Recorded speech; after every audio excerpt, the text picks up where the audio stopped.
안녕하세요. 김원장의 인사이트입니다. 오늘은 어떻게 미국은 달러를 통해 세계를 장악하게 되었는지, 그 과정에 대해 제1편 국제유가를 통한 달러 패권, 제2편 브레튼 우즈 군부니제를 통한 달러 패권, 3편 중동전쟁과 오일 쇼크 그리고 페트로 달러를 통한 달러 패권 이야기에 이어 마지막 달러 패권 네 번째 이야기, 달러 패권의 설계자 로스차일드가는 어떻게 세계 경제를 장악하게 되었는지에 대해 자세히 말씀드리도록 하겠습니다. 혹자는 유대인의 세계 경제를 장악하고 베일에 쌓인 로스차일드가에 대한 이야기를 음모론으로 치부하는 사람들도 많이 있습니다. 잘 모르니까 음모론이라고 하는 겁니다. 가정을 알게 되면 절대 음모론이 아니라 치밀하게 계획되었다는 것을 인정하게 되실 겁니다. 자, 달러 패권의 마지막 마침표, 유대인의 달러 지배에 대한 이야기를 하도록 하겠습니다. 유스터스 멀린스가 The Secret of the Federal Reserve, 우리말로 번역하면 연방준비제도 이사의 비밀이란 책을 통해 베일에 갈려진 연방준비제도의 실체를 폭로했습니다. 이 책은 누가 99%를 터는가란 번역본으로 우리나라에도 출판됐었는데 현재는 절판된 상태입니다. 저도 어렵게 구해서 한 권 가지고 있습니다. 이 책은 1914년 연방준비제도에 대한 로스차일드가의 지분을 유추할 수 있는 근거로 당시 12개 지방연방은행의 초창기 사고보고서 주주 현황을 공개했었는데, 당시에는 미국에서 판매 금지당했다가 추후 유럽에서 출판하게 되어 세상에 알려지게 되었습니다. 뉴욕 연방은행이 1914년 통화감독관에게 제출한 문서로 연준의 지분 50% 이상이 유럽은행 소유이고, 이 유럽은행들은 전부 로스차일드가의 소유였습니다. 이 표에서 보면 뉴욕 내셔널시티은행 3만 주, 뉴욕 내셔널 상업은행 2만 1000주, 퍼스트 내셔널은행 11,000주, 하노버은행 12,000주, 체이스은행 6,000주, 케미컬은행 6,000주로 총 7만 4,000주로 당시 총 발행 주식수의 20만 3,000주의 36%에 해당합니다. 위 지분을 가지고 있는 은행들이 로스차일드가와 어떤 관계에 있었는지 설명드리도록 하겠습니다. 먼저 뉴욕 내셔널시티 은행은 록펠러와 콜룹사로 야곱 시프란 인물이 있는데, 이는 뉴욕 내셔널시티 은행 공동 경영자로 로스차일드 가문이 가장 먼저 월스트리트에 파견한 대리인으로, 프랑크푸르트 로스차일드가 집에서 같이 살던 라삐의 손자로 뉴욕에 보내 미국 총책을 맡겼습니다. 야곱 시프는 콜룹사와 동업한 후 동업자인 솔로몬 롭의 딸과 결혼했는데, 이것으로 볼 때 뉴욕 내셔널 시티은행 자본 중 상당 부분이 로스차일드가의 소유로 유추할 수 있습니다. 내셔널 상업은행은 폴 와복으로, 프랑크푸르트 로스차일드는 독일계 유대인인 와복 삼형제 중 둘째 폴 와복과 막내인 페리스 와복을 1902년 미국에 보내서 앞서 보낸 야곱 시프의 뒤를 잇게 하였습니다. 폴 와복은 뉴욕에서 야곱 시프가 운영하는 유대계 금융기관인 쿨룹의 중역으로 들어가 월가에 대해 배우면서 야곱 시프의 동생이자 쿨룹가의 딸과 결혼하면서 쿨룹가의 사이가 되었습니다. 연방준비제도 이사회는 로스차일드가 최대 주주인 영랑은행의 시스템을 본따 연방준비제도 이사의 밑그림을 그렸으며, 1943년 연방준비제도 이사의 창설을 이들이 주도했습니다.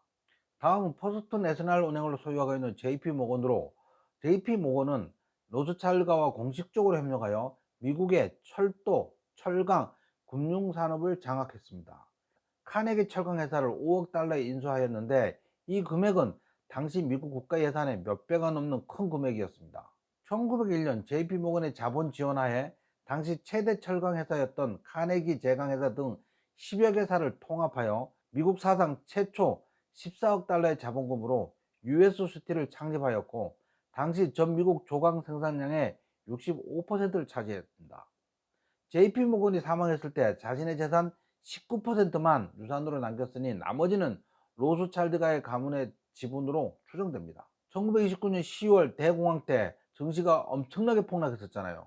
이 당시에 JP모건과 록펠러가 폭락한 기업의 주식을 사 모으면서 당시 200개 상장사 중 약 70% 이상이 이 두 가문의 소유가 되었습니다. 이 시기를 거치면서 금융자본이 산업자본을 완전히 장악하게 되었는데, 로스차일드 가문의 자본이 당시 미국 200대 기업을 쓸어담아 현재 기업 자본의 상당 부분이 금융자본의 지배하에 들으면서, 이것을 계기로 미국 기업들의 상당 부분을 로스차일드가가 지배하게 된 것입니다. 로스차일드가의 오형제 얘기가 있습니다. 큰형은 독일의 프랑크푸르트를 맡았으며 독일이 통일되면서 초대 재무부 장관을 지내기도 했습니다. 둘째는 오스트리아 빈을 책임지고 있었으며 오스트리아 대륙 철도를 로스차일드가에서 건설하였습니다.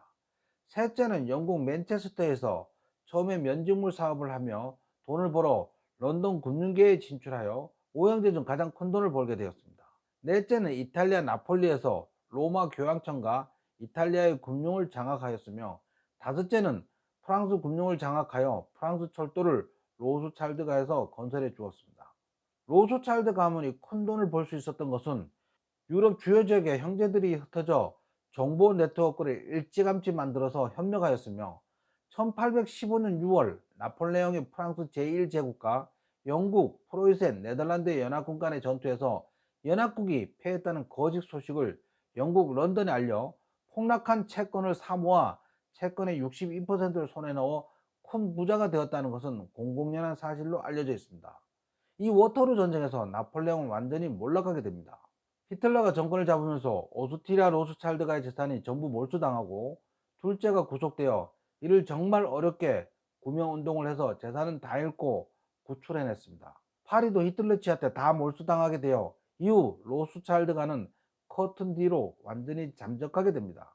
더 이상 로스차일드 가문의 이름을 걸고 하는 사업이 완전히 없어지며 장막 뒤로 숨게 됩니다. 런던 로스차일드, 이탈리아 로스차일드 등 수많은 재산이 금융사단으로 숨어 현재는 어디로 갔는지 아무도 모르고 있습니다. 하지만 그 후에도 화폐 가치를 결정하는 금값은 여전히 로스차일드가에서 정하게 됩니다. 이스라엘을 건국할 때 프랑스 에드몽 로스차일드가 팔레스타인 땅의 80%를 사주게 됩니다. 그 후 프랑스 로스차일드가에서 운영하는 와이너리티가 생기는 등 몇 가지는 드러났지만, 은행이나 기업을 소유하는 등 바깥으로 드러나는 것은 전혀 없습니다. 와이너리티는 포도를 재배하여 와인을 만드는 소규모 영세업자입니다. 이러한 이유 때문에 금융자본의 절반은 로스차일드 가문이 보유하고 있다는 소문이 돌고 있습니다. 미국 연준의 대주주들이 전부 로스차일드 가문과 관계된 은행들이었다는 것을 감안한다면 전혀 근거 없는 소문은 아닐 것으로 추정됩니다. 연준이 7조 달러의 자산을 가지고 있는데 이자 6%는 주주들에게 매년 배당하고 있습니다. 이런 긴 과정을 통해 로스차일드가는 전 세계 금융을 완전히 장악하게 된 것입니다. 금융을 통해 산업 자본까지 완전히 장악하게 되었고, 전 세계 언론도 90% 이상은 유대인의 자본이란 말이 있습니다. 알자지라 방송 외에는 대부분 유대인의 영향하에 있다고 합니다. 이 긴 이야기의 끝은 세상은 달러에 조정받고 있고 이 달러의 주인은 유대인이라는 얘기입니다. 따라서 달러가 지배하는 세상에서 반드시 미국 주식에 투자해야 합니다. 미국 주식은 정말 오랫동안 상승만 하고 있습니다. 중간에 조정은 있었지만 결국은 상승하고 말았습니다. 이 달러 패권을 이해하면 미국 주식만 왜 이렇게 계속 상승하는지를 알 수 있습니다. 이제 알았으니 우리가 주식 투자에 성공하려면 반드시 미국 주식에 투자해야 합니다. 이상으로 달러 패권에 대한 긴 이야기를 장장 4편에 이어 연재하였습니다. 조만간에 1에서 4편 풀 버전으로 만들어 올리도록 하겠습니다. 이상으로 김원장의 인사이트를 마치겠습니다.